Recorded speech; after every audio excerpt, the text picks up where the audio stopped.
Hello, all you critter mamas and crawdads. Welcome to a show that introduces you to an exploratory expedition into the fuzzy-wuzzy world of the furry fandom for what it's worth. Let me introduce you to the crew. We have a porpoise with a porpoise, that's Vaos. A loafer that's better than Stofers, Sammy. A cookie fiend that's not even mean, Rue. And your host for today's escapades, that sciencey cat which can do all that, Nuka.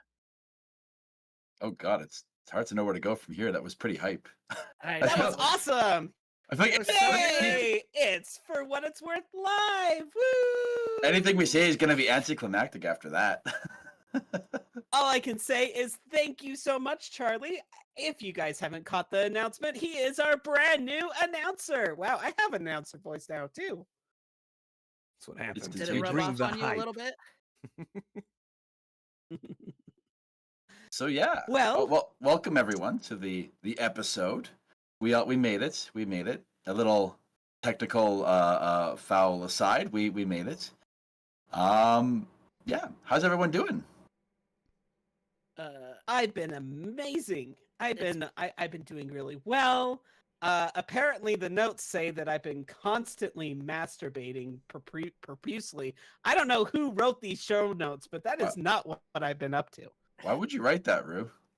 I don't know. I don't think I can say that word on YouTube. This is a family show, Rue. It's kind of a weird flex. I think that's like a we are strike or something. Tagged for adults, so we might be okay. Nobody report us. Well, So Rue's telling on let's see. himself. So Nuka, what have you been up to, my friend? What have I been up to? It's that most wonderful time of the year. It's final exam season. So, in the last 3 days, I've spent 41 hours marking finals.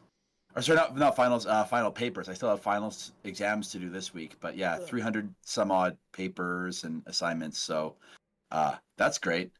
I also I don't know if folks heard, but we wrote a little book. The first science team wrote a book back in December, and turns out it won an Ursa Major Award. So. A little book? That is not a little book, Nuka. It's 798 pages. Have you seen the printed version of that thing? You could bludgeon somebody with it. It weighs 2.5 pounds. Only 2.5. I bought your book. It is awesome. I love it. I have it on my coffee table. So what you're saying is you bought our award-winning book. I cannot say it's an award-winning book, which is pretty neat to say. Ooh. You need to put a little graphic on the cover that's like. I'm actually looking into that right now. I'm like, is that like a seal or something I should, You can put put on on the. there. That's more than you can actually say about this show. We've been nominated for an Ursa Major Award, but we've never won one. We always get, because the category itself is like newspaper or news media. There's no like podcast one, and so Flavra always beats us out. Or like You're competing with some pretty big guns. Press. Yeah. Was that? Yeah. Dog Patch. Yeah. Yeah, Dog Patch. Sorry. We're not really like news. We're more just entertainment. We're just here. Speaking of entertainment, what have you been up to, Sammy? Oh, jeez. Well, I started playing Cult of the Lamb a couple weeks ago, which has been a lot of fun. I think I talked about it last time. I don't remember. It feels like forever ago. But yeah, I've been playing that with all the DLCs. Basically just turning all the cultists turning all my friends into the cultists. So the furry That's the fandom. way. Yeah. I so- love that you've already sacrificed me. Like I was the first person to be sacrificed. Of course, Thanks, you were Sammy. my first my first cult member and my first sacrifice. Like, It's an honor. It's okay. yeah. Sammy, your bunny has been died and been revived like 8 times in my cult. Yeah. I Hashtag at just least furry things. resurrect my friends. Let's see. So Rue, what have you been doing aside from chronic masturbating? Well, apparently the next point is seeing a doctor about the former point. You should do that. If the condition persists for more than 4 hours, consult a physician immediately. Well, I have been playing some Sons of the Forest. I just recently got into there's a shotgun roulette, which I think is just Is that good? I had a friend who was talking about it, and I'm like, what? well, it's basically the same concept. If you ever played Inscription, I was gonna say I got it's Inscription vibes from it. it has a lot of Inscription vibes. It's just really weird, the concept, because it's like you're basically playing Russian roulette, and I don't know how I feel about that, but it was really fun. I enjoy it. I'm pretty good at it. I usually die a lot, so there you go. That's But imitatable. I also got an opportunity to hang out with our patrons the other day, and that was super fun. yeah. Last Sunday, we got to play some Among Us, and we had an amazing last round where I was the imposter and I murdered everybody. So it was Except a me, good I session. disconnected. Oh yes, I did hear about Nuka's lovely Windows waits for no man. Oh my god. Last round Windows dumps me. Yeah. That Not was just the like best opportunity. I don't think I would have won if you wouldn't had had computer issues. Not just like reset, but like hard resets, and then we need to update for 5 minutes. Yeah. So Sounds like Voss, Windows. what have you been up to? What, since then? Oh Yeah. gosh. I finished my externship at ARUP. Hey. I'm done Ooh, playing with all sorts congratulations. of bodily fluids. Aw. I know. You kept some, right? Every once in a while, just a little serum, an umbilical cord for good luck. Yeah. Just The small just stuff. for fun. Yep. And I passed all that. And just been finishing up the school part of it, and then I'm gonna go take the national exam. Ooh, so you're gonna have like an official license or Yeah. something? I don't know. Yeah, I will. I'll get a bunch of letters at the end of my name, like some people around Ooh. here. I don't know what Yeah, you're talking about. So you're studying to turn us all into furries, right? That's You're messing with blood so that you can do that. attempting Attempting. slowly. Well, just I think I can be on the front, one of the first for you if you need guinea pigs. Though I'd rather still be a corgi. Okay, if you insist. I mean, If you want to take the beta one, you might get like a third eye or something like that, like Doctor Strange. Maybe. And then I think we have one more person to ask how they've been. Yes, the one who's mysterious in all of this with no image, except one, if you can spot it. Honk, honk. Who's this clown from the? The clown from the Upside down. Yeah. upside down. I guess I could be Australian. Good day. My name's Charlie. I'm from a different side of the world. It's a whole new thing over here. It's crazy. Just discovered I can't actually legally be an Australian, but I can sound nowhere near convincing unless I ask my New Zealander fan. Then he'll know exactly who I'm impersonating, and it's nowhere near anywhere like that. Anyways, hi, yes, hello, my name is Charlie Tin. I'm a gay-scaled Mutt. I have funny voices. What's new with me? I have a new car. It's a blue Honda Civic 24 hatchback. It's pretty cool. It's pretty sick. That's what you decided on, huh? Yeah, it's pretty Oh, sick. Time for us to Nice, judge heavily. nice. Oh yes, now it's the time. Though I have discovered most of my furry friends on the other group side also have Honda Civics. So now we just have this herd of Honda Civics. Mine's is the bright crayon blue. Is it a herd or a pack? I want to say it's a council because it just doesn't seem right. Regardless of what you murder? call it, a murder, a murder of civics. Well, It's a box I'm of just Civics. glad you got something that has actual color. Exactly. Everyone's Those- been poking fun about the color, but I've been loving it. 'Cause I'm No. like, you know what? I like it. It fits me. It's bright and bold, and I still don't know what to put on my license plate. Maybe that's gay, but we'll see. That's gay. Other than Well, that, he nothing did say he new. was a gay scale Mutt. So I there you am go. authentic, genuine. Probably the only one of my kind. Like Tigger, alone in this world. Aw. In the sense of gay scalability. I don't really know if there's other gay scales. Maybe there are. But other than that, nothing else too exciting. Brief intro. I operate the light rail trains here in Utah, and I play with choo-choo trains. I play video games. I'm currently stuck in a game fighting for democracy as a helldiver, and also usually trying to stay alive by sunrise or hopefully not be dead by daylight. And Team Fortress 2. That game is terrible. I love it so much. Very nice. Well, you Speaking know, of I'm shitty pretty hungry transitions myself. I am super, super hungry. I think it's time for a snack. So it's time for fortune cookies. And guess what, guys? I'm super excited. Instead of like just running down and grabbing my wallet that has all the fortunes that I've saved, anytime that I go out and get Chinese food, I actually bought fortune cookies. Yay! So Wow. let me that's open up the favorite. package. Package. I know you're gonna hear. Oh, I didn't rip it the right way. Hold on. Uh-oh. Maybe this is a bad idea. Why is this hard to open? Is this like kid safe or something? This is why I can't take my medicine. A cookie for democracy. Okay. A cookie for democracy.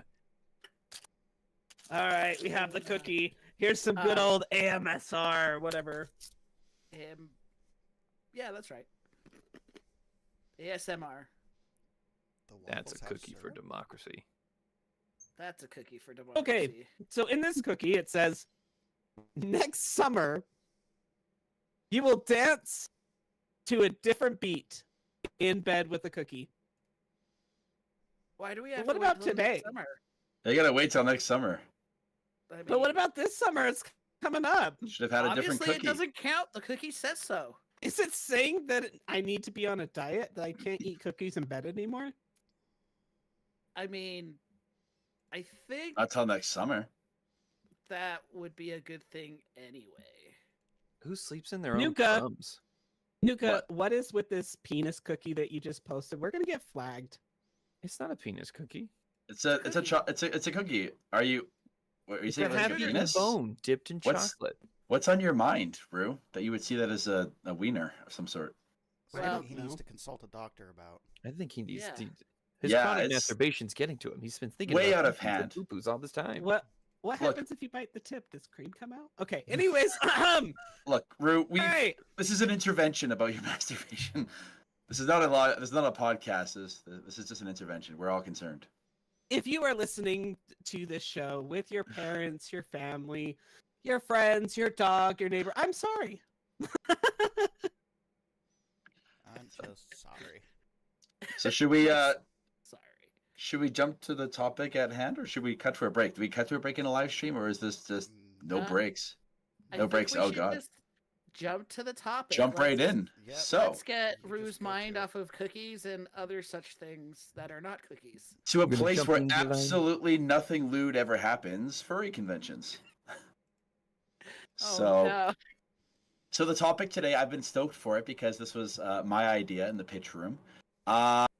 Ideal convention experiences. So not just sort of drawing on your past experience, or if you're looking forward to going to a convention in the future, what would make for the perfect convention experience? And I figured maybe the best way to go through this would be sort of like from start to finish, from the moment you show up at the convention to by the end, the time you leave.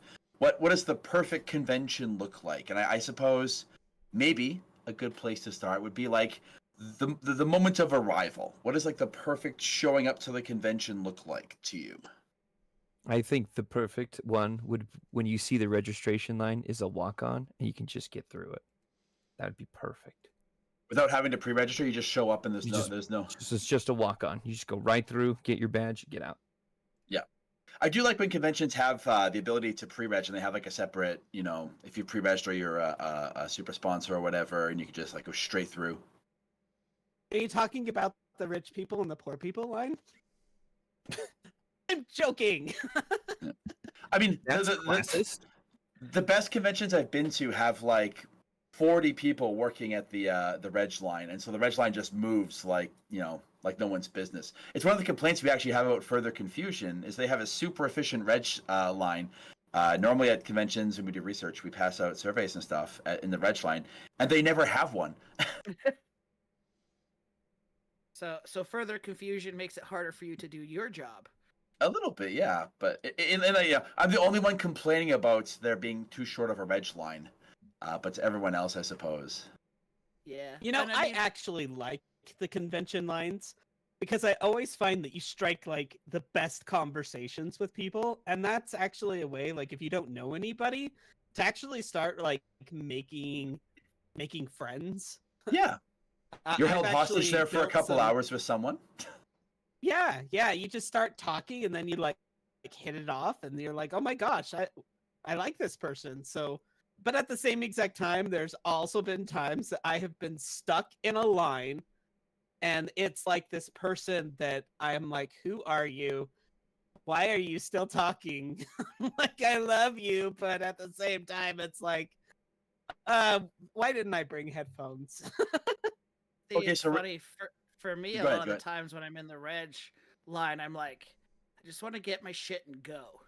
Mm-hmm. So for me, it's like, I think like 30 minutes from me getting in line to me walking out with my badge and my stuff is like perfect. Because I understand that unless it's a very small con or they've got it down to a T like FC does, it's gonna take, you're gonna be waiting a little bit. So I'm like, half hour is like, I think that's the ideal. But I'm also typically at that point, I'm like, I'm tired from traveling. I just want to like get my stuff and go, maybe have a meal or something. Or Okay, so go lay so down. real talk. So real talk. Are you one of those folks who goes on like the Thursday night and you wait in the line, or do you like show up Friday morning early before No. everyone's awake? I'm one of those that I typically am one of those that I arrive the day before the official convention day. And then if the convention does like pre-reg pickup day before, I'll do that, because then the next day when the convention starts, I can just You're there. get up when I'm ready to get up, and I can just go do my thing, and I don't have to worry. Mm-hmm. I am the same exact way. I'm very much the Wednesday. As soon as I hear that pre-registration is open, I'm in line to go get that. And usually I'll upgrade my badge to make it so that I can. Usually they only offer that to like patrons or like people that pay a little bit higher tier. And so yeah, usually I'll be the first one in line to go grab it, because I don't love those great big huge long lines, and I also want to make sure that I get my merchandise and stuff like that. So Yeah. I don't know, Charlie, Vaos, what is your thoughts about lines? You first, Vaos. But I do the same thing, honestly. As soon as I'm first thing there, get it, because I just want to get it and then not have to worry about it again. Yeah. So I'm usually just jumping in and go. I prefer the strategy of just having it already in my hand by the time I even get to the convention area. Obviously, that's not doable, but I'm not super big into lines, nor do I like waiting super long in a line. It just drives me bananas. Though I will say I do find a lot of my friends early on throughout long lines being like, oh, they're here. Oh, they're here. Oh, they're here. Why are they in suit? Are they going to die? Should we get them out of here? No, they're fine. Oh my gosh, yeah, when I see people in line in suit, I'm like, You I don't fools. know how you have such amazing stamina. Like, I can't do that. I will go and pester the line. Like, I will get in suit and pester the line, but I will not be in suit standing in line. Mm-hmm. Nuka, maybe since we're talking about what would be the ideal convention experience, I've Mm. heard of people who send out their registration badges through the mail before the con even starts. I've heard of some cons doing that. I don't know what they are or how you do that, because I would have done that if I could do that. If that was an option. That would be something I would do for sure. That would make it Most- much more ideal. Is if I just had it, by the time I arrived, I could just do things. Yeah. I've heard of. I think the only FurCon I can think of off the top of my head that I've heard doing that is FWA. I know some of the bigger, like, like San Diego Comic-Con and places like that are, really big industry conventions. Because they don't want to deal with a 110,000 person line. Yeah, they'll send, if you register by a certain day, they'll mail you your badges, which is awesome. But I think most regular size cons that we go to, there's probably just not the manpower to do something like that. Because, I mean, yeah, I guess if you're like, oh, if you register by this day, mail it, but that does add more work. So, All right. So other question then. So this badge, how do you pregame for the con? So so for some folks, I know that it's tradition for my friends and I. One of the things we do is we'll even before we get to the hotel, we stop by a Walmart or a Costco or something, and we load. That's the booze run. That's the grocery run. I like to have granola bars and stuff for the room, Gatorade for the room. Do you have any sort of like pre-gaming for the con? Like, do you have any sort of ritual to get yourself geared up, ready for the weekends? So I'll usually buy booze and go get it somewhere, and bring it. Usually, if I'm driving to a convention, kind of hard for you to do that if you're flying. But Yeah. But yeah, I'll usually get something, because if you go to a convention and you go to the Walmart that's next to the convention, Big mistake, rookie good mistake. luck.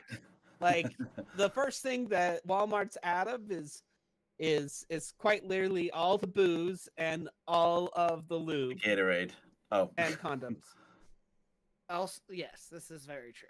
All of that. But I mean, BLFC, I think, is definitely like, it literally has a Walmart next door. Which is ideal. I don't think they're ever prepared for us. It always seems like we come through and we just ransack that Walmart. And I actually know people, because a lot of us from where we are will drive, 8-hour drive, whatever, we'll do that. And I know people who have stopped going to that Walmart, and I guess there's like another Walmart or a big store, I think, like within 5-10 minutes. And they'll just drive out to whatever the next closest store is and do that instead, because the close one is going to be ransacked. We do that when we go into Anthallo. Yeah, we go to the Walmart on the edge of town before we get into downtown. Because good luck trying to get to a grocery store or whatever anywhere, within 5 miles of the convention center. Yeah. My favorite thing is all the normies or muggles that are asking us, like, what's going on? What's happening? Yeah. But now these days it's like, if we're driving to a convention, if you can pre-pick up stuff beforehand, do it. But if you are flying, you are limited in what you can haul with you. So it all depends. I think it all just depends on how you're traveling. I have a shaking cane moment in all my years in furry fandom. All my years, I have never flown to a convention. Really? It is. If you can drive in, it's so much better. Having done both, Yeah. driving is so much better. Driving does typically give you more options on stuff you can take. Yeah. You just load up a car, yeah. Yeah, like for me, if I'm flying to a convention, I 100% can't take one of my suits. Like my plush suit, I have yet to figure out a way I can pack that in a way that I can fly with it. So, Well, just come fly with me. I know. Come fly with me. Just take me put it to on the Porpoise moon. Airline. Well, So what you that brings up another point. I mean, in getting prepared for the con itself, I mean, I feel like that whenever I'm going on any other trip, I'm always like, oh my goodness, did I miss something? Because I have to pack so much stuff for a convention, because not only am I packing for me, I'm packing for Rue. I'm packing for my fursuit. I'm making sure that I have all the clothes, the accessories, the cookies, all the extra things that I need to be able to be that fox that can jump around and bound down the hall. Oh, and not to mention, I also get tons and tons of lays, because I always, the first day of the con, I go around and lay everybody. So quite Well- literally, I feel like I take up like half of the trunk Snack foods. with all the stuff. I feel all of that. Every time I go to Disneyland, I'm like, I have one carry-on suitcase that just goes in the overhead bin, and I'm like, I'm missing something. I know I'm missing things. This can't be it. Because I usually go to con, and I've got 3 boxes full of stuff. Yeah. Yeah, I really struggle. I really struggle anytime I go on a trip that's not a furry con, because I'm always like, there's just so little of stuff. Exactly. And then you spend an extra like hour before you leave just going, am I sure? Is this it? That's When why. yes, it is. Yeah, that's why I live. Anytime I'm going somewhere, this is just me because this is how my brain works. For me, I have lists. I have like pre-written lists depending on what I like, where I'm going. So like I have a FurCon list that I just continually update depending on the convention I'm going to, and like how I'm traveling, if we're doing anything different. But that puts all the Nerd. things on there, and then I can be like, okay, that's packed, that's packed, that's packed, that's packed, and then I know. I'm like, oh, I got all this. It's all crossed off the list. Then I should be good to go. All right, let me change the subject just a little bit here. So you're at the con, right? What's your strategy for hotel rooms? We're going for ideal, right? So what floor are you aiming for? Because I'm just gonna say right now, the ideal con is a con where the elevators work and there's no lines. We can all agree to that. But Yes. Or that will at least never have happen. stairs. Yeah, that will never happen. So that being the case, what do you go for strategy-wise? Do you try to go for a hotel that's not at the con, so it won't like the not official hotel? Do you go for a con Hell hotel no. but go for a low floor? Do you try to get to the party floor? What is your priority for Well, floor first, and what I room do, placement? Nuka, is I have somebody wrap me up in a body cast. And then I go up to the hotel liaison and I say, please, sir, I must have the ground floor. And usually I get what I want. Every time, Wow. 100%.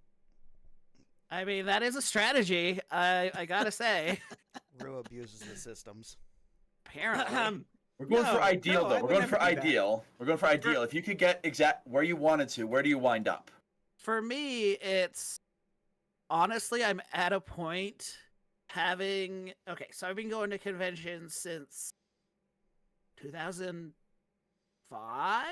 I want to say. Variety, furry, anime, other, blah blah blah. So I'm at a point now where if I'm not in the main convention hotel, that I'm not going. Mm. I am not trekking across, parking lots down the street, however far to get to the con. Oh, Because for No. me, that just gets in the way. I mean, can you And imagine especially- having to put your suit into a car, drive to the convention, and then resuit out of the car? Yeah, it's not fun, and it's even like, for me, if I'm trying to suit, trying to deal with navigating everything outside of the convention is just, it gets to be too much. So, Could you me, imagine it's- trying to get Puck in a car? oh, I don't even. There's a reason why he typically doesn't go outside. For those that people don't know, Puck is Sammy's Is my plush suit. And if you've ever wanted to feel like that you're this gigantic fluff ball that if somebody pushed you, you would completely roll down a hill, it would be Puck, 100%. He's so full of padding. He weighs about 15 pounds on his own. So, Yeah. and that's also part of why if I'm flying, he does not come with me because that ain't happening. But no, for me, like hotel wise, it's got to be in the convention hotel or whatever one of the main convention hotels. If it's like, you know, MFF or AC, where they're like, oh, we have multiple hotels, but we're, you know, the main area's in the middle or whatever. That's fine. But if it's like I've got to trek across parking lots or I've got to travel some extra distance, nah, not happening. So as long as I'm in the main hotel and semi close to an elevator, like I don't care what floor I'm on. If I'm, you know, I'd rather not be at the end of the hall, but really it doesn't matter. As long as I'm in the main hotel, I'm happy. So here's my strat. Here's my ideal, right? Because you're thinking, okay, get a low floor, but everyone wants a low floor, right? I'm thinking, okay, but I don't want to be too high. So for me, the ideal spot is like 6th to 8th floor, high enough that like I'm not going to be bothered in the staircase. I love the stairs, right? So I don't want to walk up 20 flights of stairs, but I'll do 5 or 6 a few times at a con. So it's low enough that I'm not going to die going up to it. But yeah, high enough that I'm not going to have to worry about too much traffic up at the top. And also, I want to be as far away from the elevators as possible. I want to be at the end of the hall, and I want to be high enough on a non-party floor because I'm an old man. And like, if I want to go party, I can always go to the party floor. But when it's 1 in the morning or 2 in the morning and I want to sleep, I don't want to be next to the party room. Oh, so God, no. Yeah, I want to be at the end of the hall on like the 6th floor. That's like the sweet spot, I think, for me. Yeah. Yeah, I think it would be low, but not too low. And then also, for me, it entirely depends on where the location is. For like BLFC, I like to be on the backside so I can see the airport and the pool and kind of watch things out and be nerdy like that. But the front is just, hey, look, a roof, the casino roof, and that's a very boring place. Yeah. See, with BLFC, I've gotten to a point, specifically with BLFC, just with the way they divide their room blocks, like the hotel itself. I always go for like the 2nd tier level of rooms. So they've got like their basic rooms and then like their 2nd tier level and then like the nicer ones. I always go for the 2nd tier level of rooms, and I don't know, it seems like the last few times that's being less busy for the elevators and stuff because most just do the lower level. That BLFC is lucky in that it has 3 sets of elevators for each section. Oh my gosh. Which is not everywhere. So it's usually not awful. No. They're normally pretty quick. But then in a convention, you also have to go in expecting that at least half of these elevators are going to break. Yep. So you need to roll that into your planning. Yeah. Further Confusion has some bomb-ass elevators. They have some really good, at least for the hotel that I was in, the main one. Their hotel system is, or their elevator system is great. Furry Fiestas was pretty good too, because there's like 1 million elevators. Yeah, and then there's a bunch of other things like FC. It's at a main convention center, but it has 2 hotels.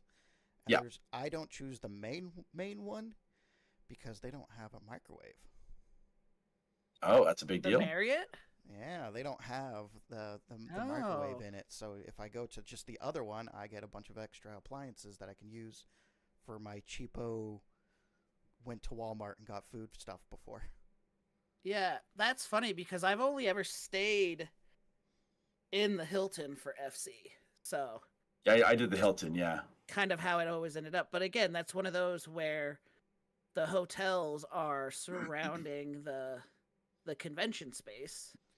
I mean, so it doesn't really matter. Yeah, you still got to do a little walk, but at least it's like through a building that's already filled with congoers. Mm-hmm. So it's not just like, I'm going to walk down the street in my fursuit and hopefully nobody's going to harass me. What's the ideal number of people in a room then? So you get in a room, because I once thought that the best case scenario was getting your own room. I thought this is the holy grail. And then I had it one year at Anthacon. I actually had my own room. and it was horrible. I actually felt kind of lonely, and I'm like, I never want to do that again. I think ideal number 4 people in a room for me. That's like the perfect. Enough people Yeah. that there's people around. You can have like a little mini party and stuff with your friends, but not too many that it's like a gong show and you're sleeping in a bathtub. I have been in a hotel room with 10 people at Anthallo once, and I was slept in a closet. Ooh, ooh, Yeah. ooh. I have an opinion on this. Here you Alright, go. let's hear Here it. you go. Let's hear it. My favorite thing is you set it up ahead of time that you get conjoining rooms Yes. with Oh other friends. yes, yes. And so what you do is you still follow that format, like you said, where Yeah. it's 4 people per room. So that means each person gets a place on the bed. And then But you yeah. have the other room that's conjoined, which you have You 4 open the people door. that are in there, and they have their own room. But it's kind of like you have like this bigger space. Yeah. You can kind of explore between both of them if you. Oh, I forgot conjoined rooms were a thing. You've convinced me that's the holy grail. We tried that like randomly like a couple years ago for BLFC, and it was amazing. Oh yeah, and we've done that a Yeah. few times. Yeah. But it also makes it easy so then if you're wanting to do like food arrangements or, plan something out, let me tell you, it's so difficult to like jump on like some sort of social media because some people aren't looking at their phones. Sometimes people are, taking a sleep. Sometimes people are eating cookies, and when all that happens, it's just, yeah. Anyways, it's just much easier to just knock on the door next to you and just be like, "Hey guys, want to go get some grub?" And then you go down and get food. Yeah. Well, Charlie, for, what do like, you think? Hmm.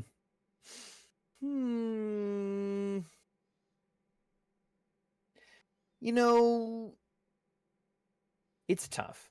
I think it depends on who's also in the room because I've been in rooms where there was 12 and I've been in rooms where it was just the 2 of us.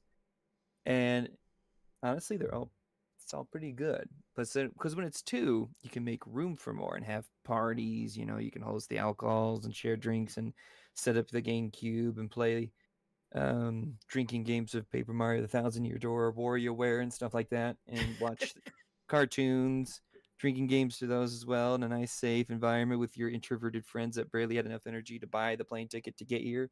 So it's nice in that regard. But I've also been in a room where there was a whole giggle gaggle of us, and boy, does it get crowded. But it was a lot of fun. We had just chaotic energy the entire time.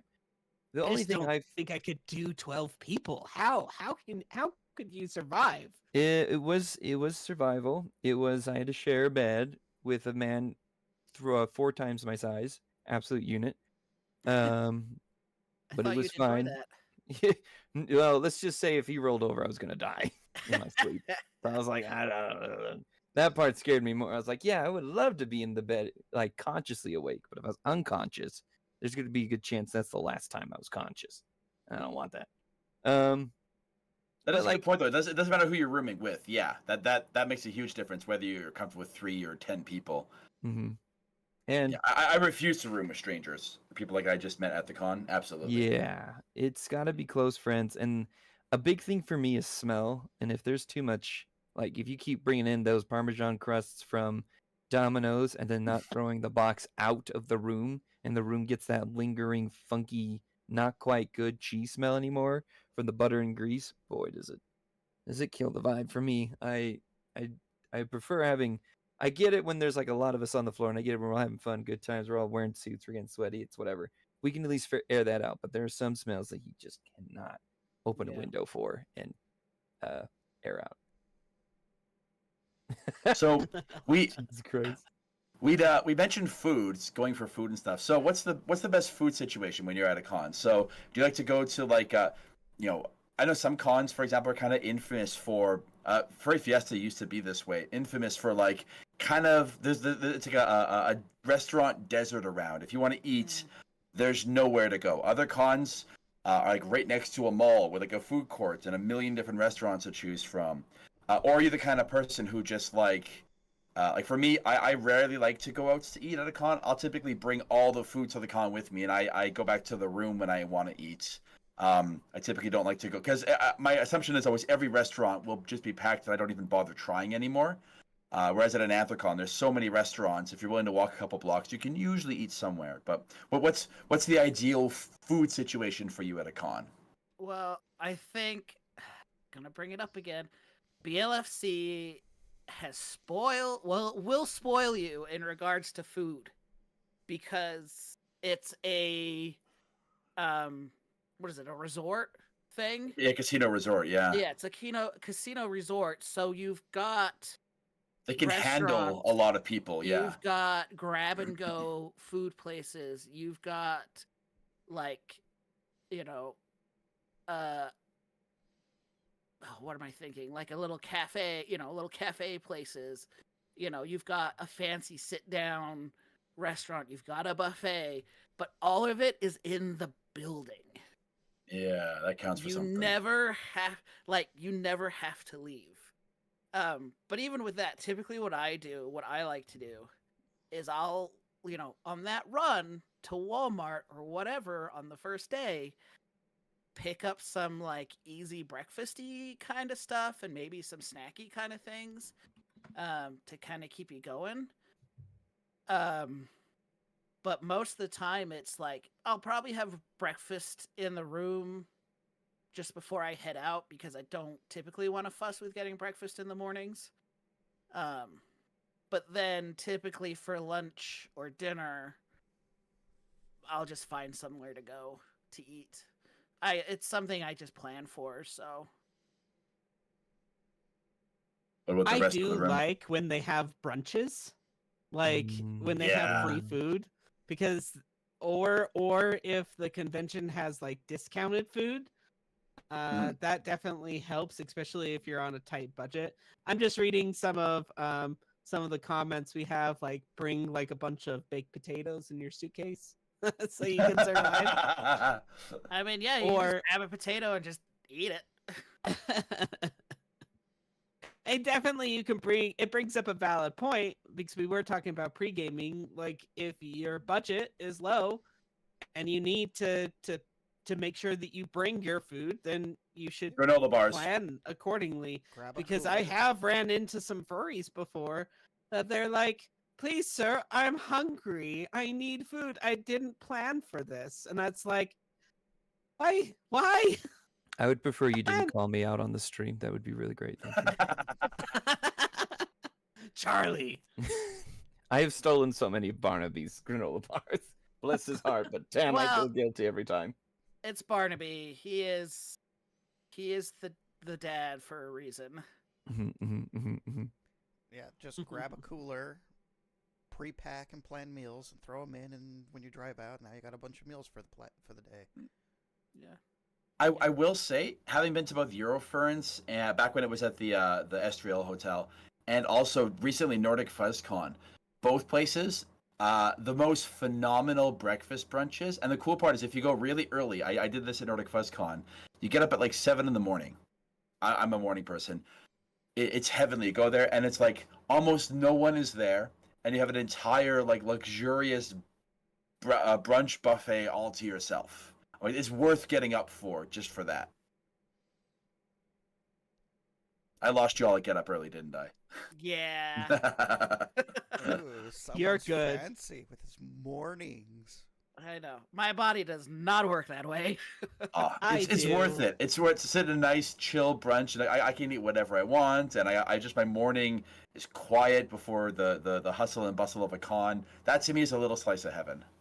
I agree with you, Nuka. Like I do that all the time. It is so nice because what happens is it gets super, super crowded at night. Yeah. And as much as I believe it or not, I know that I seem and I come across like, oh man, Rue's running up to everybody, getting to know everyone. No, that is not me. I am very much an extrovert and an introvert, and I need to have my moments so that I can recharge my batteries. And so getting up early and going out and getting breakfast in the morning is so nice because there's nobody around. I remember when I was younger going to cons, I used to always see, like, in the mornings, I would see, like, before everyone was up, I'd always see a bunch of gray muzzles at various cons. There's always a table of gray muzzles. And I was like 20 years old. I'm like, who are those guys, man? You know, it's a con. What are you doing by yourself? You know, just like a handful of you gray muzzles. And now that I'm getting older, I aspire to be that. That's what I want to be. I don't know. See, what- but for Old some man of us- Nuka. I always Some do of us, that. that's not a choice. That's just how our bodies work. Yeah. I'll go to get up, and we get up at a pretty decent time, I would say, at a con, and then we get a group of us, just small, and then we go get breakfast. And it's always so nice just to kind of have a chill chat, have some breakfast, relax before anything really gets underway.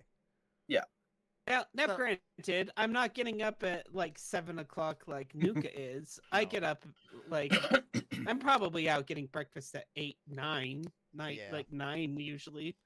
Yeah, Yeah. usually Somewhere between around 8 then. and 9. Yeah, but I guess I, will- just see it this way: is it's like, yeah, I'm on vacation, but I want to like, go out and have fun. My instead of guilt- just sleep. My guilty pleasure in the last couple of years has been more and more. 'Cause I will not do dinners at cons anymore. I've given up on trying to find dinner at a con. So what I have been doing the last couple cons is Uber Eats or DoorDash or something like that. I'm like, I can sit in my hotel room and unwind and have food just brought to my face. I don't have to deal with elevators. Just someone bring food straight to my face. Well, why don't you tell the people how that works? For people who may have never done that before. Right. Yeah, so I don't know if you've ever used Uber Eats. You go online to the websites, to Uber Eats, and like they list all the restaurants in the area. And what what you typically have to do is either, in a perfect world, you would ask you'd order the food and you would tell them your room number and they come up. When it's really crowded, like the middle of the convention, what you usually have to do is go down and meet them. Since you're at a furry convention, you're not going to stand out, so you have to give the driver meet the driver somewhere out of away from the hustle and bustle of the lobby. Usually I'll say, go this corner of the hotel. I'll usually wear a lab coat or something just to kind of look for a guy in a lab coat or whatever. And but it's great. They bring you food, so you don't have to fight at a nearby restaurant. You're not limited to what's nearby. You could say, I don't know, Taco Bell, but there's not a Taco Bell for 10 miles. Well, I can have it delivered to me. So that's been it's expensive. But it's been my little guilty pleasure at cons. There's something nice about being able to bring it up to the room and just sit in peace in a room and eat whatever I want delivered to me. yeah. I think a good strategy is if you want dinner, either choose to have an early dinner, Yes. like for example, go at 4:30. An old man I know dinner. it's a little bit early, but go at 4:30 or go late at night dinner. Can I have a recommendation? Go for it. Yes. If what you're running into, what I've found really helps is if you call ahead to make a reservation. Reservation. Yep. Pro Yeah, tip. that's very helpful. So you just have a time, and then you're like, okay, well, we're getting near that. Let's go eat, and then you don't have to wait. Yep. Charlie, Hmm.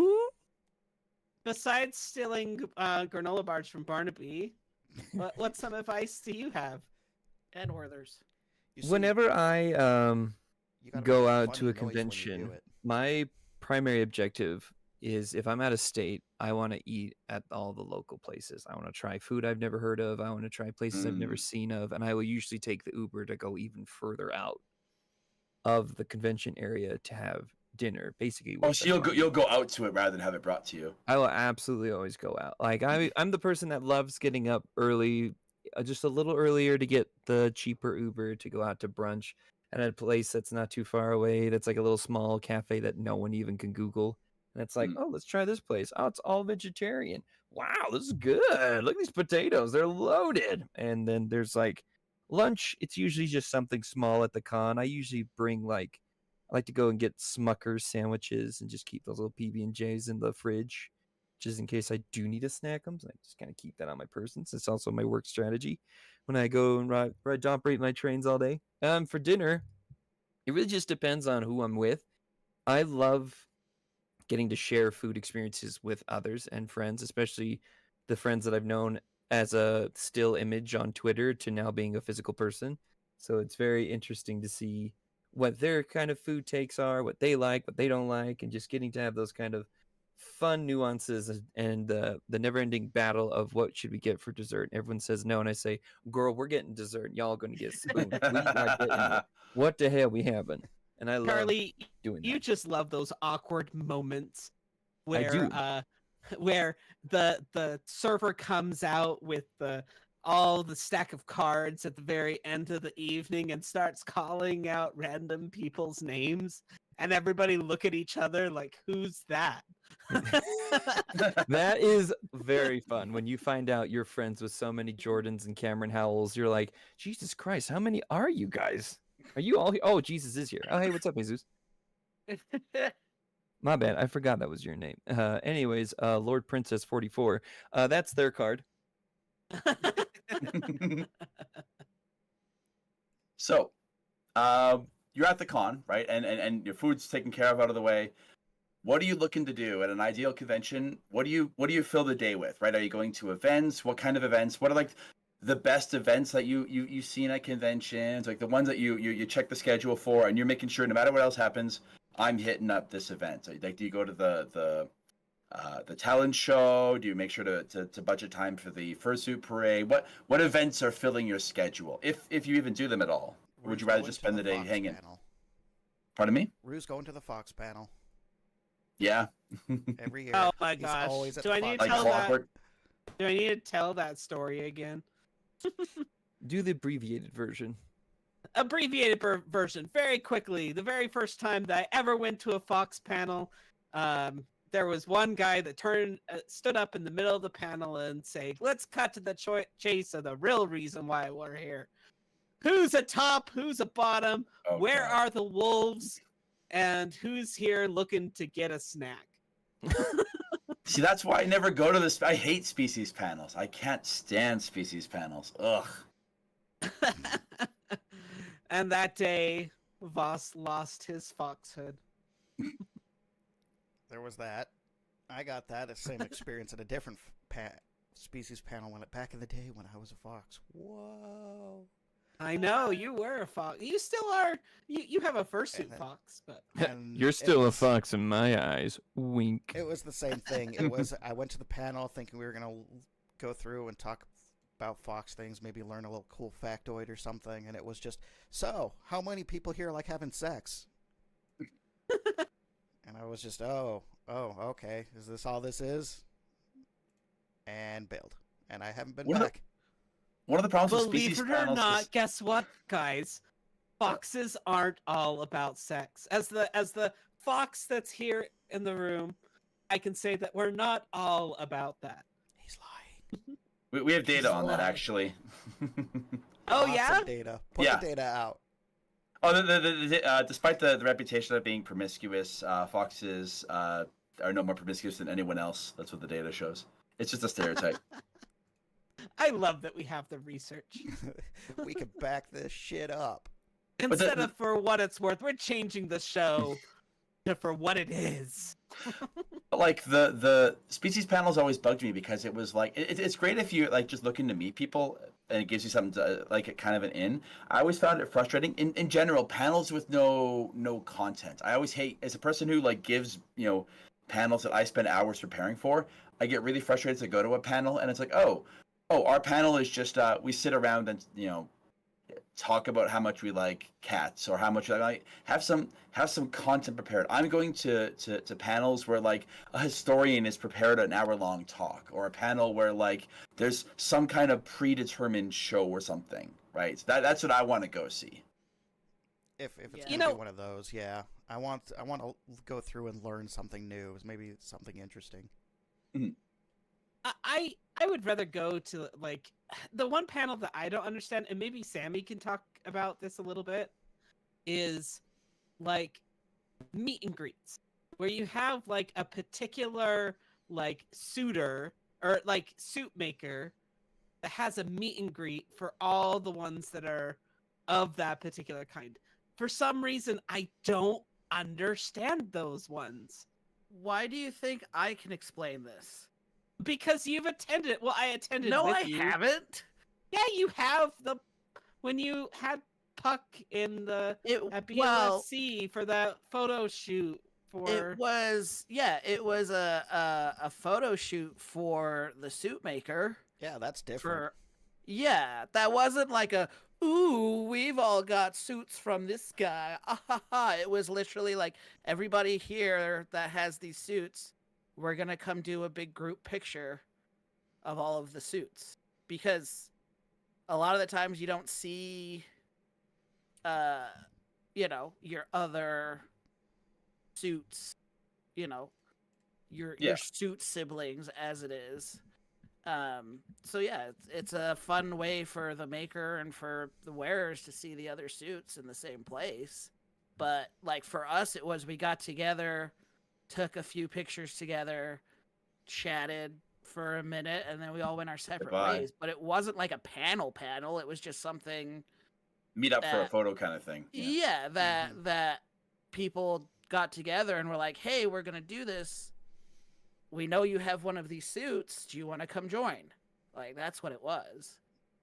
I know. I just think it's weird. You even said the term, and I'm not judging. You even said the term siblings. Yeah, I know, because that's what people say. I don't know what else to say. Like to me, I'm sorry. Go ahead. It's like this is the exclusive cult that you have joined. It's just a picture, I mean, Rue. You're reading way too much into it. I know. Really, I'm just joking. That's why I was like, it was literally just a photo shoot. It was just hey, the maker of this has made a lot. Let's all get a cute picture. Done. And then we generally will wave to each other in the hallway, but that's about as far as it goes. Yeah. Oh, like, it's not like we have a group chat and going, hey, our suits are so amazing. Have that though. They do. I don't know. Not the one I'm in. Not the suit maker. That Puck. The maker that made Puck. At least there's not one that I'm aware of. You know what? Maybe I am jealous of Sam. I think that's what it is. I agree with you. You don't have a mainstream maker. Oh, that's what it is. You don't have a suit that as soon as somebody looks at you, they just stop and basically scream. My maker doesn't want anybody to know who makes it and tells me to tell everybody that I made it. Exactly. So... That sounds like a maker problem. So in addition to panels with like prepared content, I also love werewolves panels because I run werewolves panels, the social game. That is my favorite. One of my most favorite con experiences recently was going to Furry Fiesta and running 7 hours of werewolves every night. That was like my favorite part of the con. I love that shit. I love these like various game panels. Those are my favorite to go to. After dark, whatever, it doesn't matter. Just a game or a theme of a game that everyone can get into. Because you're doing something, so much fun. I agree. That's a lot of fun. I love the game shows. My favorite back in the day would be Fursuit Olympics or Fursuit. Oh, like, those are fun to watch. They have some sort of activity. However, at the same exact time, I like when they're like done safely. My favorite one was like a not safe for work fursuiter games, and that was a lot of fun. Like we had like balloons that were tied to people's tails, and the other fursuiter had to like pop the balloon. It was fun. It was funny. So, but it's I've ran fursuit events before. My favorite game to do at a fursuit event is I have this great big huge gigantic cone of shame that I'll put a fursuiter in, and then the other team has to throw balls at the cone of shame that the fursuiter is wearing to collect as many of the balls as possible. So it's hilarious. I was in the cone of shame. You were in the cone of shame? I was in the cone of shame. Did you have fun in the cone of shame, having balls being thrown at you? I could not see very well very quickly. Yeah, that's take something that already has poor vision and add worse vision.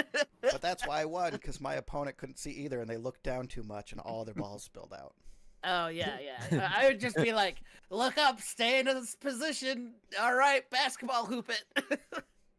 I also like panels where there's like a gimmick, but like you're watching like someone perform or do a thing. So for example, a very Canadian convention here, Foray, has they have one where every year it was the con chair would eat something.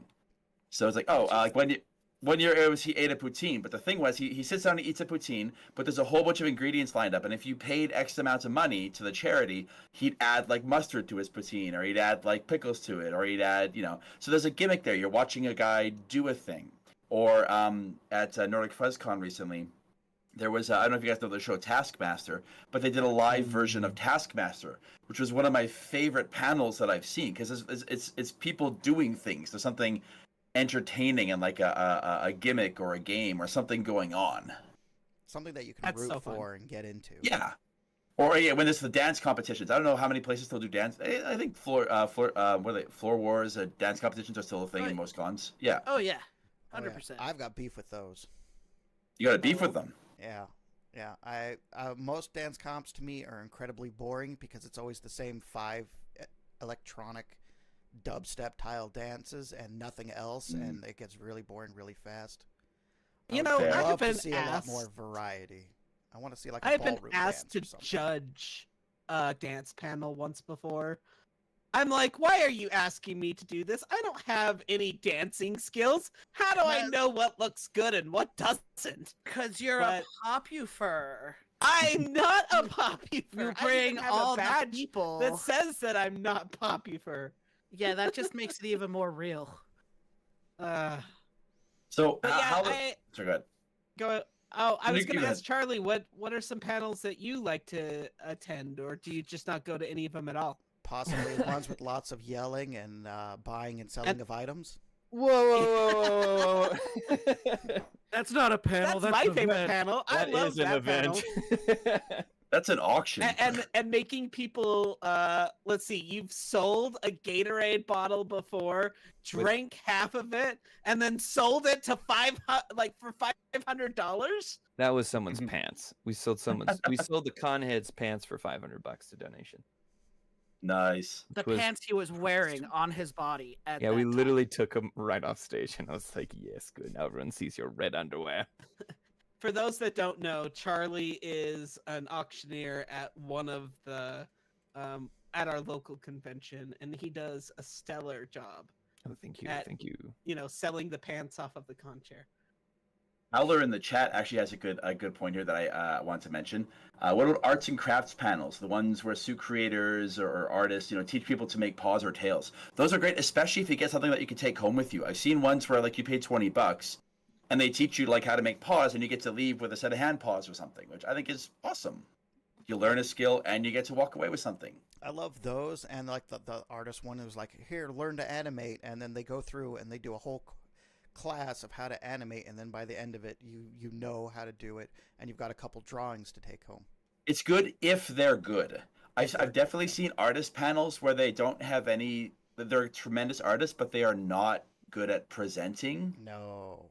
But if they're good, if you get a really good artist, like with a really good sense of humor, or they have a knack for teaching, I love those panels. Yeah. Yeah, otherwise it's just going to be them doing, okay, do this, didn't do this, do this, do this, and you're just playing catch up, and by the end of it, you're just like, I don't know. Yeah. So one of the panels that I have not mentioned that happens to actually be my favorite, that I usually always attend every single con, and that's usually opening and closing ceremonies. I usually always attend that, and I know that some people are like, well, that's boring. I like knowing, like, I like, sometimes they'll make special announcements. Sometimes they'll at also closing. announce like what the next con is and At the closing. dates At closing. at closing ceremony. Yeah. That's what I'm saying. Everything that is important is at closing. You can ignore opening. Opening is always Yeah. just rules of, hey, don't break things. I Closing will say ceremony. I don't usually go to opening or closing, but there was one closing ceremony I went to, and it was an amazing. It was the very last BronyCon, and everyone knew it was going to be the very last BronyCon, and so everyone was piled into this giant, hall for what we knew was like this is the last event at the last BronyCon, and man, did that hit! That was emotional. imagine so. But Well, so what are some other things that that are important? I mean, we haven't really talked much about the. You guys did talk a little bit about the dealer stand, but I think that there is a strategy about the dealer stand itself that would be important to kind of talk about. well, let's hold off on Um, Dealer's Den, if only because we have a whole episode coming up later this season. Spoilers. Where we're just gonna talk about Dealer's Dens, Okay. good and bad. So I wanted to Right. hold off on that for that episode because we're gonna do a deep dive on Dealer's Dens. All right. Make sure to get your ticket early. Pre-register for that. See if they can mail it to you. The ticket for that. Exactly. Right here. This is your opportunity to pre-purchase a ticket to get into the live show early. Those tickets are going fast. Well, going back to panels, the one that I don't normally miss is the For What It's Worth live panel when that happens. The only panel that matters. If you only see one. It's the only one, the only important one, 100%. And we've got games and prizes. Okay, so Charlie, I'm sorry, I'm bringing Sorry, it go ahead. back to you again. Is there any panels that you usually attend? Some of my favorite panels are almost more like events, but I love going to like the improv show panels. I love Ooh, yeah. the fursuit how to act out in character panels where they teach you the basics of how to kind of jazz up your character so you're not just a weird idle character staring 1,000 yards into the distance from a corner of the room. And it's like, ooh, like the suit can look extremely adorable, but if you're just standing menacingly in your idle pose is kind of creepy. It makes it sound ooh, it makes yeah. you look weird. And I like those. I like the more informative panels. I like the ones that, like you guys were mentioning, the ones where you get to make crafts. I think those are super fun. They're very you, hard to find. They never come around. you mentioned the improv ones. I'm really mixed on the improv ones. I love to go to the improv ones when they have a set of like sort of like Whose Line Is It Anyways, people who are sort of preset actors who are going to be doing it, and maybe they call people from the audience occasionally. What I'm not a huge fan of is like when they bring the audience up, because a lot of times there's a lot of people who like think they're really funny, but they it's like That the doesn't cringe fit. is real. Yeah, Like it does. me. It does depend on how it's run. I've been to a convention where there was an official improv show. So they had improvers, they did the whole games. They would Those are great. occasionally go through the audience and bring some up for certain games. And then there was Yeah. another person trying to host something similar, but he wasn't a good host about it. And everyone who thought was like they would pick people randomly in the crowd to be in the game. And to a small degree, that looks like fun, but it was hard because they didn't cut them off at the right times to keep the funnies going. Yeah. They would always go stale, and it would get awkward. And then they were like, no one's progressing the game. So it's like, Yeah. okay, this isn't fun anymore. So I'd rather Yep. leave. Or another one that's always fun is my favorite kind of panels are interactive ones. Ones, excluding that obvious example of improv, but like ones where like I was in a panel where we did a kind of a one-off story where you had a character in a D&D like situation, but you could only make one decision, then you die. And so you were just a burner character. We would just bust through everyone. Everyone would get like a decision to be made, and then we would go through it, and it's like, nope, that didn't work. You're dead. Boom, next person. So it's just like, it's kind of fun when we can do stuff where everyone gets to be involved and have a little bit of fun, where it's not so, or it's more engaging in a way, not like Jack in the Box games, for example, which is a very horrible panel. All you get is cummies for mommies and daddy and ooh, and it's like, okay, the 6 Yeah. answers are only so funny, guys. Come on, I know you're all generic furries. Let's get some freshness here. Yep. So we've been mentioning panels and such, but I know there's a couple of my friends who like never go to panels ever, and they said that their big con experience is fursuiting and or parties. So ideally, what are you spending your evenings doing at a con? Is it going to panels, or is it like going to the party floor, or going to small room parties of friends, or is it fursuiting till you fall over? Well, I know that Haru. that's Click's way of doing a convention is fursuiting till he falls over. That man has the stamina that lasts for days. He's a trooper when it comes to fursuiting. The ideal Um, top. His camelback doesn't hurt him either. I Yeah, always look for his- clicking his Camelback. His Camelback that's not actually orange juice, but It's is juice. orange It's juice and adult vodka juice. in a Camel pack. It's adult juice. As far as parties, I'll be honest with you guys, because I'm an early morning person, I do go to parties, but I have to go with people. Like it's something that's hard for me is going somewhere that I don't I don't know exactly what the environment is going to be. So it's really helpful for me to have somebody go with me. Yeah. And I like attending them. It's fun. You like stop in, but sometimes I feel like that sometimes room parties are a little bit awkward a little bit. But I did go to a brand new convention down in Beaver, Utah. And it was pretty fun. It was basically the whole concept of the con is it was a con without a con. Well, it was And more all just it a party. was room parties. So in order for you to be able to get to know and see people, you had to be okay with, going and doing a bunch of room parties. And there was some fun times there. There was a couple people that had like hot tubs that we were able to in their rooms that we were able to get into, and there was some fun stuff. But overall, I'll be honest, I'm not the biggest room party guy. See, I like doing parties when I can. I've definitely, over the last few years, been going to like the party floors. I really like the idea of the party floors. I know that was something that I think FC was really the ones that made that a thing. Oh my god, Um, FC party and floor. FC's Jesus. party floor is fucking amazing. Oh, It's see, so good. I have the opposite. I went to the park. I'm a huge introvert. I went once. I couldn't handle it for more than 5 minutes. I'm like, I gotta get out of here. It was just, Sure. it's bopping. Like if you like being around people and huge amounts of energies, Yeah. absolutely. I was overwhelmed in 5 minutes. I'm like, this is too much. Yeah. I mean, and it's a lot of people going back and forth. It's people, kind of stuck into small, hotel rooms, unless you go to the one that's in the suite. Yeah. And people are bopping around and drinking and loud music. But the other thing I like with a lot of those that I did see a lot at FC, I haven't seen so much at other cons, is for the party floors. A lot of people will kind of theme their parties. Yeah.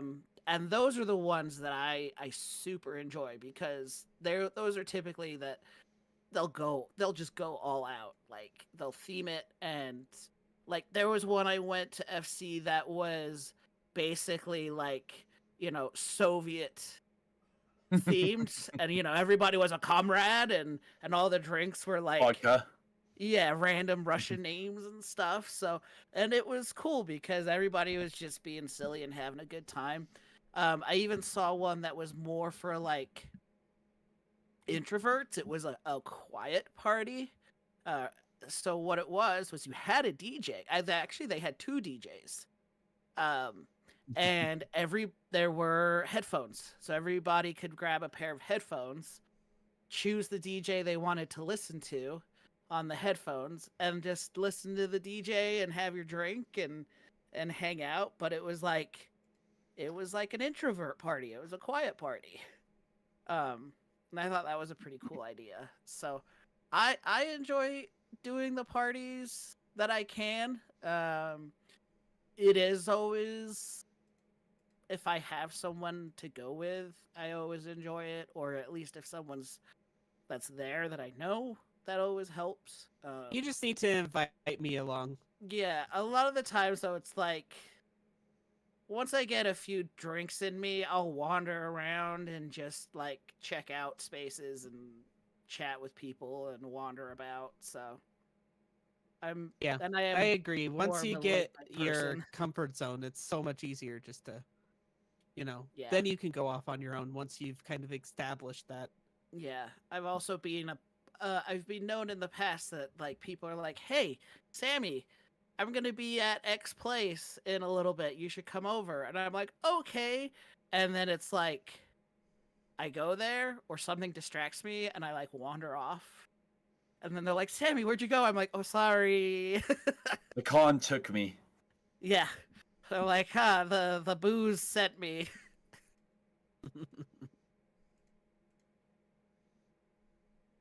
So I had one last sort of question about ideal con experiences, and this is one that sort of how do you like to end the con? So do you like to go home on like the Sunday and like get home with time to sort of spare and adjust, or are you like I like to stay one last night and leave on the Monday?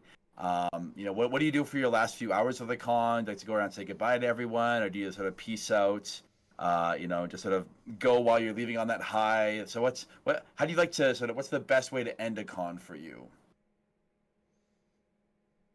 I I mean, know, for I know us, some it's folks love the always dead dog dance. yeah. Well, I mean, I don't normally do the dances anyway, so I don't ever have that problem. For the same reason as why Vaos doesn't like the dance competitions. It's all the same music. Fair. It's all the same wubba wubba wubba. It depends Please who's DJing, but sure. give us more. I need actual songs. Anyway, so yeah, we'll stay till the day after. Typically what I'll do is like after dinner on that last night, I'll go up and like pack stuff. Majority of things, get the suit packed, blah blah blah, all the stuff that takes a little bit of time. And then once that's done, I'll probably wander back down into the con space for a little bit until I need to go to bed to get up and drive or catch the flight or whatever.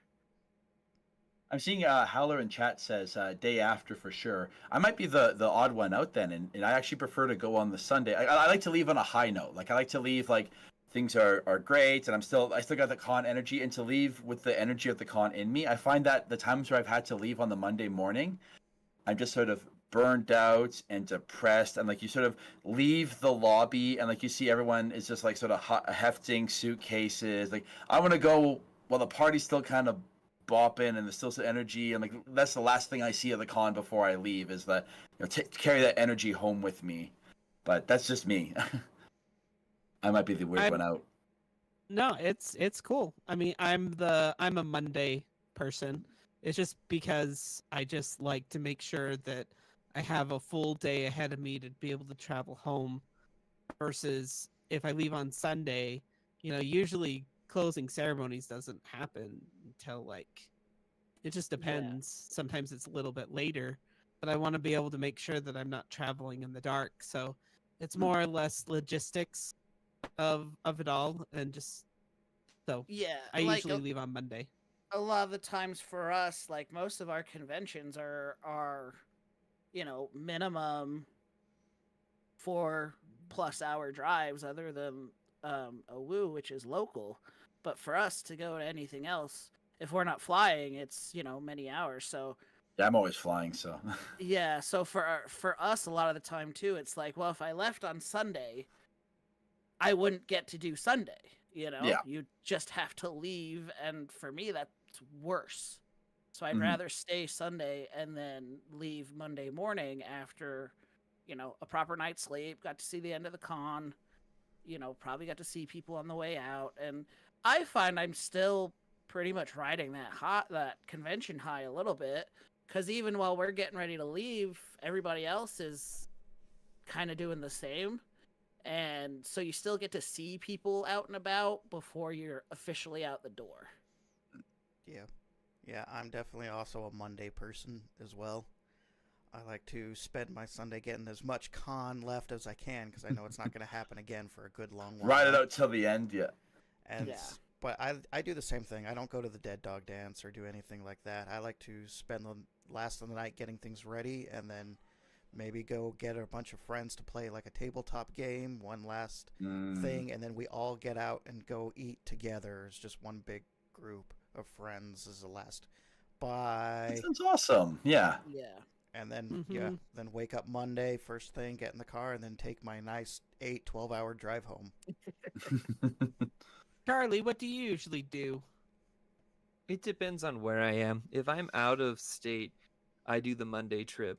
But if it's like the local con, I'll usually will just leave right at Sunday night, just so I have Monday to myself when I do get home. But I do love having the actual Sunday to see all my friends one last time, because more often than not, I'm going to the convention to hopefully see the majority of my online friends that are actually there in person. So I like to spend all con basically trying to find them, hunt them down, hang out with them as much as I can, even if it's like a quick 30-minute interview where it's just like, hey, how are you? How's it going? Great. Everybody goes, all right, I gotta go. See you later. Bye. And it's just kind of that nonsense of just. But I do prefer them. Right? Yeah, it's usually that fast sometimes, and it sucks. But I mean, I still appreciate every moment I can get. I definitely prefer Monday, but there are some times where I will have to leave on the Sunday of the con if work doesn't give me enough days off or something or what have you. But yeah, definitely Team Monday. Charlie, let's start with you going off on this one. Do you take an extra day after to recombobulate yourself after con? Step 1, discombobulate. Next, wild haymaker, then discombobulate. Discombobulate. Anyways, it depends. If I'm out of state, for sure. But usually I like to do the Monday flight as like an earlier flight, so then I have all Monday afternoon to kind of and I kind of feel guilty if I take an extra day after that. But if I leave like super late on a Monday, then maybe I would probably take the next day off, or at least delay coming into work till later. But I usually prefer leaving Monday kind of early, so I have all of Monday when I do get home to just die. Yeah. Well, and that's where it's hard. Like, if you're doing one of these long drives, it's like, cool, I can leave the convention at 8, 9 on a Monday. I'm still not getting home till dinner time, roughly. Yeah, I typically, if I'm driving, I will take the Tuesday off as well if I can manage it, because I will tell you, going in that day right after is that's a rough one. Yep. I feel like that it helps with post-con depression to take an extra day off. Just for yourself, just to give yourself some time to decompress, be able to do things like do laundry, buy groceries, just simple things just to be able to get you prepared for the week itself. Make an appointment with your way, doctor to talk about that masturbation problem you're dealing with. Why? I don't have a problem. I'm not at the first step. I don't need to admit anything. I mean, and I'll say, like, the day off, like the day after taking that off, I just kind of do that in general anyway, even if it's not a con and if it's just a vacation, because typically, yeah, there's stuff that needs to be done before I can get back into the swing of things. And like for us, and I know this isn't something for everybody, but we have dogs that are normally at a boarding facility, and if we're back too late, well, we can't go get them the same day we arrive, so next morning is when I go get them, and then we have to get them and get everything situated. But yeah, doing laundry, groceries, all of that, it's like I'd much rather have that day after to decompress and to make sure everything is back to working order. Well, that's why I like to leave on the Sunday, because then Monday is usually because I find it. I'll usually leave like Sunday afternoon. Usually I wait till like after the charity voice auction or whatever is usually on a Sunday afternoon, and then I'll try to leave then, get home late Sunday night, because usually I'm flying back home, and I find that after I've had a night to sleep in my own bed, and a full day to recover after that, usually I'm good. So usually Monday's my recovery day. I slept in my bed Sunday, and then, sleeping in my bed again Monday. That's when I'm ready to go back to work on the Tuesday kind of thing. Sure. I will say, no matter how good the convention, man, that night coming home and sleeping in your own Oh, bed, that's always, glorious. every time you're just like, oh, Yeah. Ooh, that brings me up to my next subject of what I do, and I know that I've talked to some other of my friends. goes They do home not and do the same masturbates. exact thing. But Masturbates. one of the things that I always make sure that I do is I always unpack the same day that I get home. Yeah, don't leave Everything that shit. has Don't leave to that be shit. unpacked from the suitcase. It must be like if I need to wash my first suit, it's going into the wash. If I need to, whatever needs to be done, it has to be done that day. Because And you the will not have reason the energy it for is it. if I don't do it right when I get home, it will sit there for a week. yeah, 100%. that's true. I am bad. Like, typically it's like I get home, I'll unpack the fursuits, because to me that's the important thing to unpack, and then everything else I'm like, fuck it, I'll get to it when I get to it. Yeah, I'm the same way. First thing I get home, undo the fursuit, and then the clothes and everything just kind of stays. And then I'm like, tomorrow, the next day, then I'm usually pretty good about opening my bag and dumping all of it into the laundry basket and taking Yeah, it down. just going whoop. I guess it all comes from me in Boy Scouts. I've just been taught that once you're done with camping, you put all your gear away right when you get home. So I've always kind of had that particular But- mentality as But you don't. a Boy Scout. But if you're just- camping, you need to take your shit home and air it out. Exactly. You're supposed to let it wait. Yeah. Yeah, Well, yeah, yeah, Boy you Scout can do You already- get that. home, you air out, you hang out your tent, you pitch your tent, you hang out your sleeping bag. All your equipment. Hey, Yeah, you gotta like clean it out and like do all that. Thanks, Charlie. I mean, you can't just leave your equipment all wet and moist. You. The most important thing, so the most important ideal part of the con coming back, no post-con depression or no con crud, no getting Oh. sick. Yes. Yeah. In an ideal world, you come back home and you don't have a cough or a sore throat the next day. Ideally. Ideally. I We're talking about mean, ideals. I feel like personally, I feel like I'm at like a 50-50 on how successful that is. You know, I've had many cons where I'm like, yes, great, doing awesome, and then there's cons that I get home and I'm like, I'm just gonna go fucking die. I mask up now. Even after COVID and stuff, I go to enough cons. I'm like, you know what? The mask isn't comfortable, but man, it is so much better than having 2 weeks of being sick afterward. So Yeah. Yeah.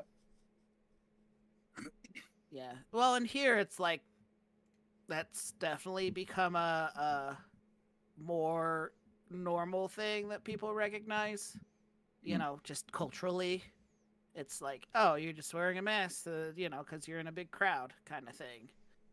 So it has kind of helped in that sense. Because before it was like, oh, you wear a mask, there must be something wrong with you. yeah. No, I'm going to a place with 3,000 people and getting on an airplane where I'm in a compressed cylinder with hundreds of people breathing the same air for a few hours. Yeah, like on an airplane is like one of my I will wear a mask 100%. Yeah. Like that has definitely become a habit for me these days. I know Just too many something people. that we always try to bring like emergency. or Oh different yeah, things. the vitamin C boost or whatever it is. Yeah. Yeah, that's always like going back to the beginning. That's uh, pre-gaming.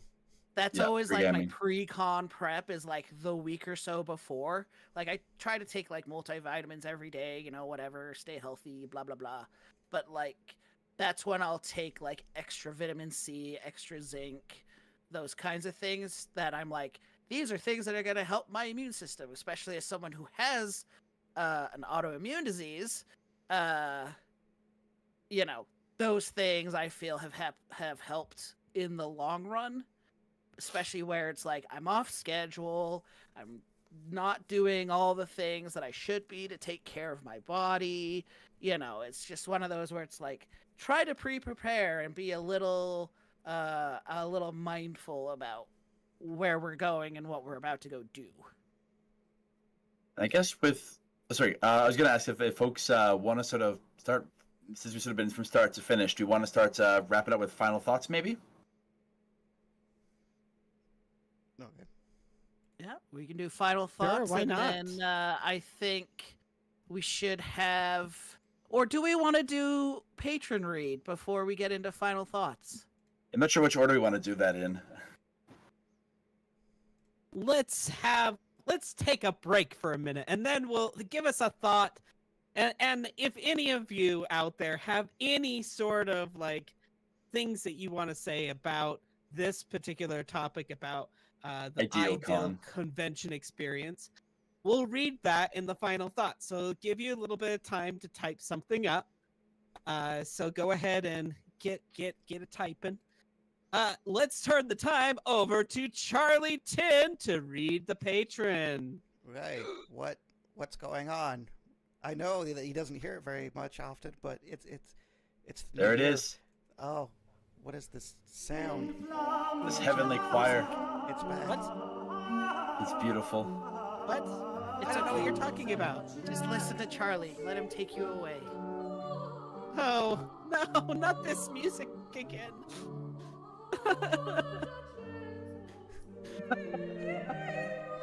The following Patreons are following members that have given us money and we appreciate them.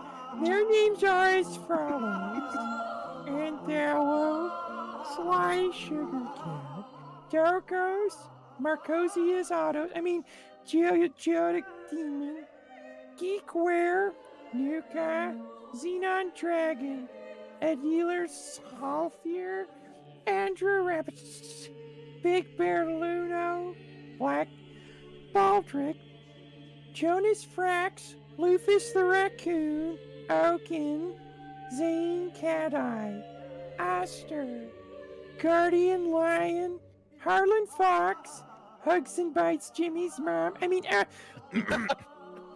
Tenax Raccoon, Catchy, it's pretty catchy, Karu, Eli, or otherwise known as MephistophEli, Plug, Ausi K, Ben Hearn, Booga, Cactus Cat, Cactus Brad, Chaphogriff, David Eamon, Luker, Lygris, Ryan Block, Snares, Tamori Boba, August Otter, not to be confused with October Otter, Christian, Hachi Shibaru, like the dealership, Ichigo Ookami, like the dealership, Iya Wrightsbed, Jake Fox, Kit, Meng X3, Roliga, Tire 52, and Victor Mutt.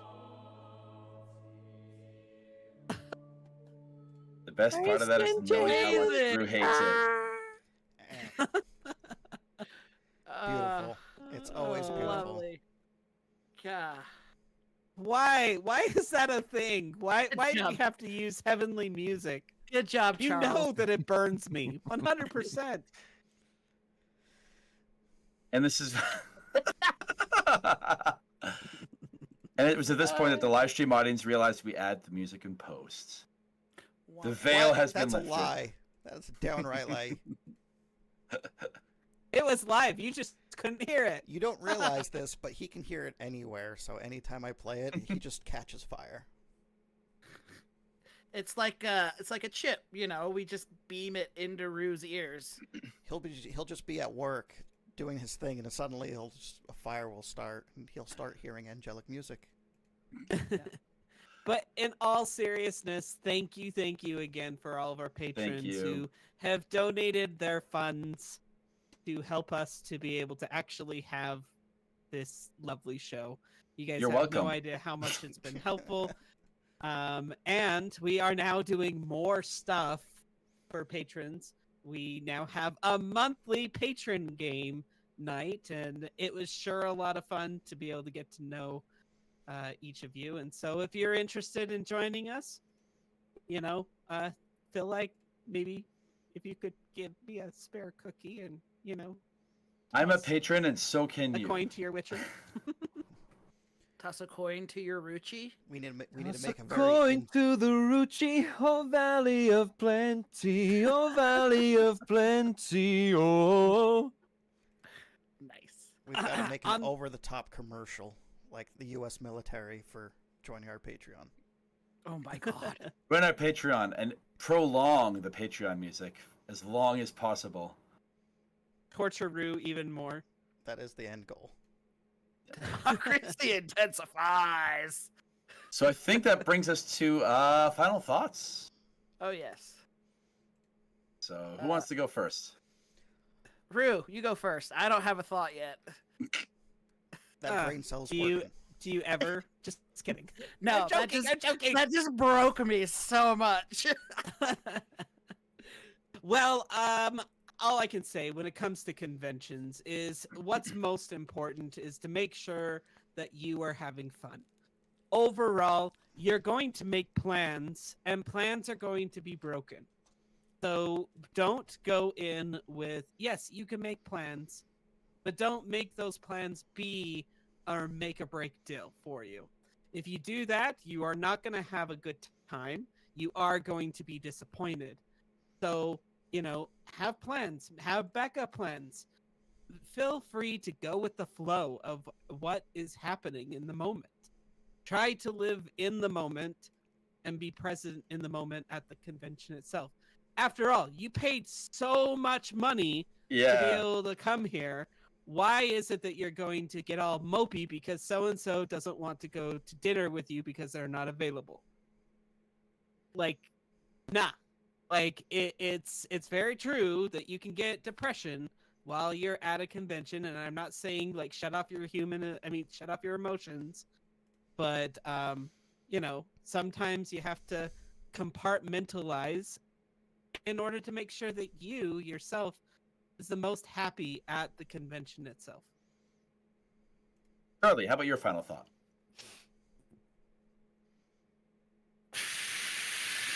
This summer, watch as we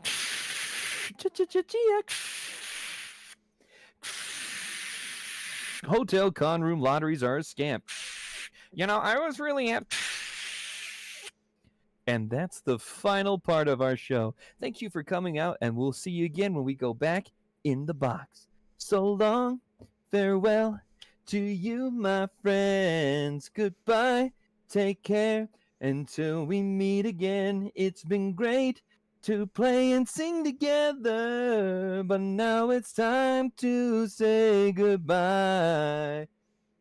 So long, farewell to you, my friends. Goodbye, take care, until we meet again to talk about other furry things. That's a great ending. I wish that was the actual ending. Yeah, I'm still doing final thoughts, but Final thoughts usually wrap up fast in song. that's fair. It's hard to know where to go from there. Vaos, what do you think? What are your final thoughts? Oh God. One thing that we never mentioned, but I want to throw it in really quick. Convention themes are huge. Oh God, yeah. And if a convention absolutely doubles down and leans hard into it, I will have a 10 times better convention experience. So get on it, cons. Absolutely. And my final thoughts would be, a convention is only going to be what you make it. If you go in thinking it's going to be rough and you're not going to have a great time, well, you're not going to have a good time. If you go in and you want to have a lot of fun, you're going to find ways to make it fun and you're going to have a great time. It's just what you make it. So just prepare, take all the advice that all these fools have given you, and go have fun. Just make it the best con you can. Sammy? Sammy? I mean, ditto, yes. But yeah, I mean, it's, a convention is what you make of it. A convention is something that, it's what you want to do. It's not going to be what, you're there, you're spending your money, you're spending your hard-earned time off and funds to go. And if people are being difficult or they're, you're just like, this is not working, and just go do your own thing. You know, you'll be surprised as to what you'll find. I mean, be flexible, be open. Cons, you can go in with a plan, and that plan can completely change, you know, hour by hour. So they can definitely be a whole ton of fun and worth going to, but you know, they are different for everybody. So what somebody will say that this is my perfect convention, this is exactly what I want to do. For someone else, it might be doing something else completely. So you never know. I guess That that leaves makes me, yeah. Yeah. Yeah. Reflecting what a lot of folks have said, I guess I would just say as well, only you can decide how to have the most fun. I would suggest, if anything, go into it with low expectations, which seems like a weird thing to say. But I remember when I was younger, I would feel guilty afterwards. I feel like, oh, was that the most fun I could have at the con? Could I have done it differently? I would try to make it out to every event, every panel, every party. And I think like some of the best cons I've had in recent memory have been like I sat in the room and chatted with some friends. I Uber Eated in some food. I went out, and went to like I handpicked like these 2 or 3 panels are the ones I really want to go to. And I mean, I had just as much fun at those cons as I did in some of my younger cons when I was a younger person. So, yeah, it's don't feel guilty or like you have to do X number of things or it won't be fun. Just go in with low expectations and you'll typically be pleasantly surprised, and don't feel like you have to do X, Y, and Z in order to have a good time. Just you paid to be there. Do with it what you will, and don't feel bad for it afterwards. As long as you had a good time, that was the point. And I guess that brings us to are we doing housekeeping, or is that We are. Yay! All right, I'll help out with that. that's all you, Rue. So everybody, good old housekeeping. We have the lovely website for whatitsworth.com. Sammy does a great job at keeping things updated on there. If you ever see something that's broken, please let us know. We have Twitter, Blue Sky, Mastodon, and Facebook. And please follow us there at For What It's Worth. We have a Telegram channel. Please feel free to reach out to me. I'm at WineRedFox on Telegram, and I will make sure to get you added to the For What It's Worth channel. Also, our email is cast@forwhatitsworth.com. Or if you want to send us something, you could send us something from speakpipe.com/forwhatitsworth. We love getting random emails. So if you feel like that this show was helpful in some way, please give us feedback. We love feedback, and we'd love to read random emails from you guys. Speaking of emails, we do have our next episode that's coming up, and I need help from you guys because this is going to be a little bit of a different episode. The next episode is going to be about crisis, stories of furries helping, and community. So if you have some sort of story that you would like to share of how a furry has helped somebody else, or maybe generosity that you've seen within the fandom, or if there's some things that you've seen that has happened that you've seen how others have impacted either you in your life or how you may have impacted somebody else's life, please feel free to share those things. So just send it to cast@forwhatitsworth.com, or you can send that to speakpipe@forwhatitsworth.com. We also don't do a lot of we have a lot of social media posts that go out, so we do marketing, but most people are able to find out about the show by hearing it from a friend. So please feel free to retweet us, tell people about certain episodes. That's all helpful. And then, of course, we also want to say a huge thank you to our newest member of our staff, Charlie Tin. So thank you so much, Charlie, for joining in. It's been great to have you here. It's been pretty fun. Thanks for having me. I'll do my best to keep things on track. Someone has to. One of us. One of- Gooble gobble, Ooba gooble gobble, gobble, ooba one of gobble. us. Well, everybody, this has been Rue. This has been Sammy. This has been Vaos, I guess. Hey. Hey, Charlie. Nuka. up I was there. waiting Charlie. for I was Top. waiting for Nuka. I didn't hear him. I was waiting for Charlie. I go Nuka, last. you're first. I'm the last one, you goober. Wow. This is And this why has we been usually have a show for that we what edit. it's worth. For what? That's No. what I was supposed to say. What's the point of this stuff? I'm out of here. Yay! I ruined it again. Well, That's very on brand. And scene. Those of you not listening at home may not realize that I have to make at least 5 different endings because Nuka ruins them. So does that mean that we have to redo it? Yeah, you're still Nope. live. Okay. This has been Rue. this has been Sammy. This has sort of been Voss. Huh? They're still Huh? fighting. Man, And this has been. this is fun. That's it. We're gone. This- Yay! get to say that line, but that's fine, Nuka. Yeah, he's the announcer. Go for it. Say it. No, it's too late. Nuka wants it. to say it. By all means, Nuka, put your quarter in the funny horse and ride it. Just do it. Do it. And For this has what been For it's What It's Worth. Thank you so much for listening. We'll see you next time. Yay! Yay! Now this is when you need to sing that song.